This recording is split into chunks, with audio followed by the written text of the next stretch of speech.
نسبت عطا ہوئی جسے مرشد کے فیض سے ہر لمحہ حیات ہے سلطان جاں کے ساتھ۔ اختر میرے مرشد کا ذرا فیض تو دیکھو، کس طرح درد دل کیا میرے بیاں کے ساتھ۔ دیکھو ہماری شریعت مطالعہ 3 چیزوں کا جز ہے۔ اب یہ چیز ہمیں کہاں سے ملے گی؟ مدرسوں سے۔ ہماری شریعت 3 چیزوں کا جز ہے۔ نمبر 1 عقائد، نمبر 2 مسائل، نمبر 3 اخلاق۔ یہ 3 چیزیں جب جمع ہوتی ہیں تو اسلام بنتا ہے۔ عقائد، مسائل، اخلاق۔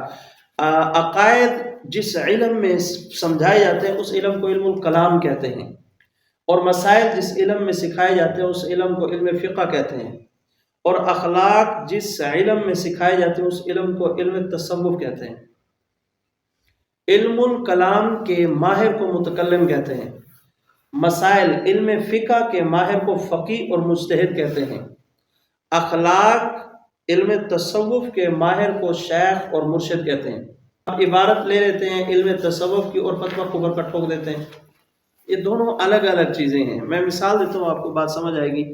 ایک مدرسے کے اندر بچے پڑھ رہے تھے، بڑا مدرسہ تھا، قرآن مجید حفظ کی کلاس بھی لگی ہے اور درس نظامی کی کلاس بھی لگی۔ ایک عالم دین قاری بھی تھا، مدرسے کے اندر آیا۔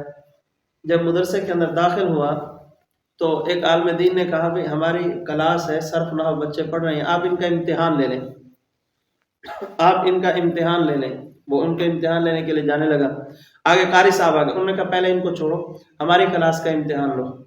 اب وہ قاری صاحب کی کلاس میں داخل ہوا، بچے پڑھ رہے تھے، تو بچے سے قاری صاحب سے اس عالم دین نے اس بچے سے اس بچے کو کھڑا کرو، بچہ کھڑا کیا، اس بچے سے کہا کلمہ سناؤ، اس بچے سے کہا کلمہ سناؤ، اس نے کہہ دیا بسم اللہ الرحمن الرحیم۔ تو قاری صاحب سے کہا آپ کے بچے بالکل نکارہ ہیں، ان کو کلمے کا بھی نہیں پتہ۔ اب یہ درس نظامی والی کلاس کے اندر داخل ہوئے، بچے صرف نحو پڑھ رہے ہیں۔ اب ایک بچہ باہر گالیاں دے رہا ہے، اس مولوی کے کان میں آواز پڑی، وہ بچے سے پوچھتا ہے نحو کی زبان میں اس نے باہر جو جملے بولے ان کو کیا کہتے ہیں؟ وہ کہتے ہیں استاد جی اس کو کلمہ کہتے ہیں۔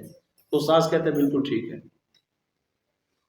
اب نحو کی زبان میں واقعتاً گالی کو بھی کلمہ کہتے ہیں، اور حفظ کی کلاس کے اندر بسم اللہ کو بھی کلمہ نہیں کہتے۔ یعنی فن جب تبدیل ہوتا ہے تو اس کا معنی مفہوم تبدیل ہو جاتا ہے۔ ہمارا کیا ہوتا ہے؟ علم تصوف کی عبارت لے لی، مثال دیتا ہوں، حضرت شیخ عبد القادر جیلانی رحمۃ اللہ علیہ نے ڈوبتے بیڑے کو تار لیا۔ اب یہ علم تصوف کی عبارت ہے، علم کلام کی عبارت نہیں ہے۔ اگر یہ علم الکلام کی عبارت ہوتی تو اس پر کفر کا فتویٰ لگاتے، لیکن یہ فتوے علم الکلام کی عبارت ہے ہی نہیں، یہ تو تصوف، اس پر زیادہ سے زیادہ بد اخلاقی کا فتویٰ لگے گا۔ ہمارے حضرات کہہ دیتے ہیں یہ تو اللہ کرنے والا ہے، لہذا اس طرح انہوں نے کس طرح کہہ دیا، لہذا یہ شرک ہے، یہ کافر ہیں، دار اسلام سے خارج ہیں، ان کو دار اسلام سے خارج قرار دے دیتے۔